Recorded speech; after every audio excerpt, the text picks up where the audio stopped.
Greetings, Harbingers. Welcome to Yliaster, PewDiePie's favorite channel, your realm of personal development, stoicism, and cyber alchemy.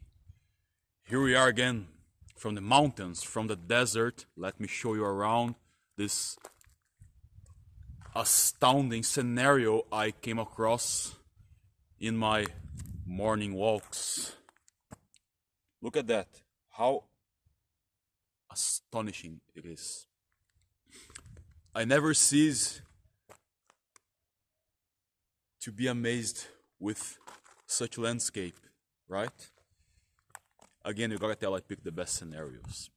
Anyway, for that scenario, I think I deserve your subscription and especially your thumbs up. So please help a brother out, give the thumbs up. Let's go to the video. Divine Euphoria. Oh, my voice is echoing here. So, today's video's title is Divine Euphoria, the Ecstasy of Transcendence. Without further ado, let's get to it. What is Divine Euphoria? Divine Euphoria, I could say that is a state of transcendental joy, a feeling of inner peace that might exceed the very human understanding. That's actually a concept from the Bible as well. The peace who transcends all understanding. But again, this is not a theological video. Divine Euphoria is not a fleeting happiness.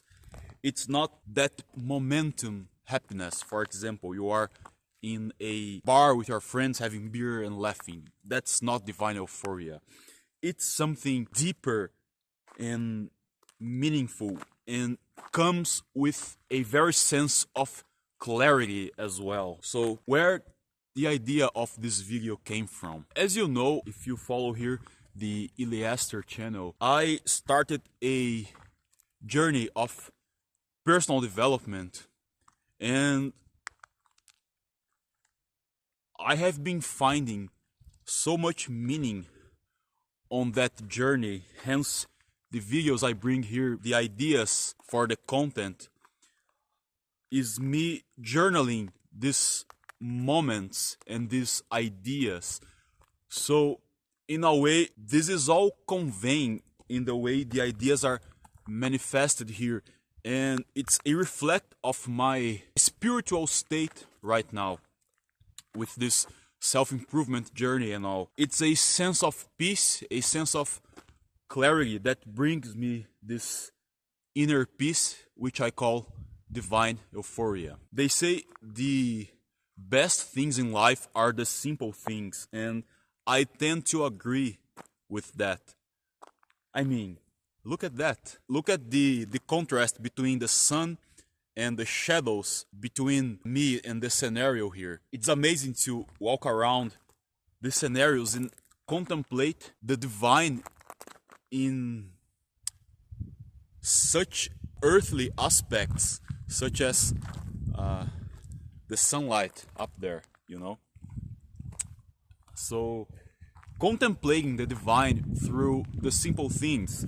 To give you like a more mundane example, if you will, the very idea of this video came last Friday. I have this tiny ritual of mine on Friday nights. I work out almost every day. I'm currently on a calorical deficit to build muscle. I'm almost reaching my weight goal, so then I'll be able to start like a bulking diet. So, but now I'm still on a calorical deficit and hitting my protein macros and all that stuff. Maybe I can record a video just about my progress on that regard. On Friday nights is the moment I have my free meal, that I eat the things I like. You can have like a balance between 80% clean diet and 20% eating the stuff you like, you know, with moderation. So you can have progress like that. Anyway, I digress. Friday night, I have this tiny ritual that I make my own pizza. I really like open up a bottle of wine and top the pizza dough with like tuna, boiled eggs, lots of onions, and you know, it's my tiny ritual on Friday nights. And I remember I was like there enjoying my pizza, having my wine, thinking about the journey and about life and all. And then I was fulfilled with this inner peace feeling, with this divine euphoria feeling, you know. just by enjoying a simple Friday night by like the fireplace, having some pizza with wine, you know. That's enough to make me happy. And having all this context, all this journey, all this progress, and this growth mindset makes one convey into such state of mind. One other example of divine euphoria is when I'm on running on the treadmill and I suddenly feel the hormones like dopamine, serotonin flowing through my brain while I'm running like 13-14 kilometers per hour and listening to metal in the treadmill, and I start smiling, and it's natural, you know. It's not it's involuntary. That's the word I was looking for. And people in the gym start noticing, staring at me like, well, this dude is weirdo, you know. It's like high or something. In a way, I might be experiencing some sort of high running in the treadmill, you know. So that's another example of divine euphoria, even though there ain't much divine to it, but it's just the neuroscience of the brain, you know. Anyway, could it be divine? Whatever. There is this concept called Deus sive natura, God or nature, from Spinoza. Baruch Spinoza is a rationalist that makes God, the entity God and nature, as an equal being in the order of existence. Nietzsche, on the other hand, relates this divine euphoria or divine ecstasy in his train of thought as this Dionysian aspect of human being. I'm not an expert in Greek mythology, but I think Dionysius was that guy that liked to party and like drink wine, you know. It's the tracing back to the example that I gave of you like in a table with your friends having a beer and share a laugh. That sort of ecstasy in our brains could be associated with the divine as well, according to Nietzsche. Amazing scenario.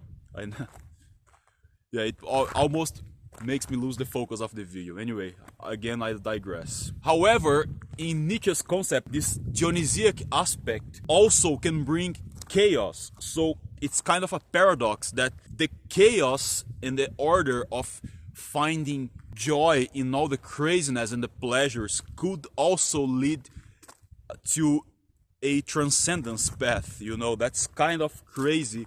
I am not onto that opinion, but I think it's worth to bring it here to give different perspectives on this subject. And finally, we have William James, who created the concept of stream of consciousness. He wrote about his mystical experiences in a book called The Variety of Religious Experiences, and I will record a video about William James and stream of consciousness, so stay tuned. I really like this subject. So there's a lot of way that religions and mythology can describe this divine euphoria concept. For example, we have the Christian awakening, we have the Buddhist enlightenment, nirvana state, and all of those mythical and mystical mythologies. One other way one can experience this path to divine euphoria is through art and music, you know.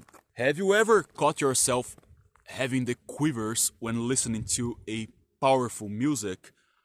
I am not sure about other styles, but I'm a metalhead, and metal has this particular feature that you can easily have the quivers if you're listening to a solo with pure feeling or something. I won't be generic here.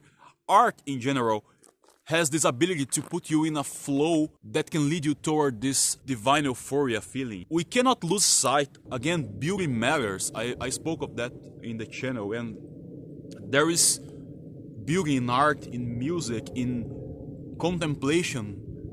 Behold those things that puts us in this flow state of mind. To conclude this video, you do realize that the things I'm talking about here is far the opposite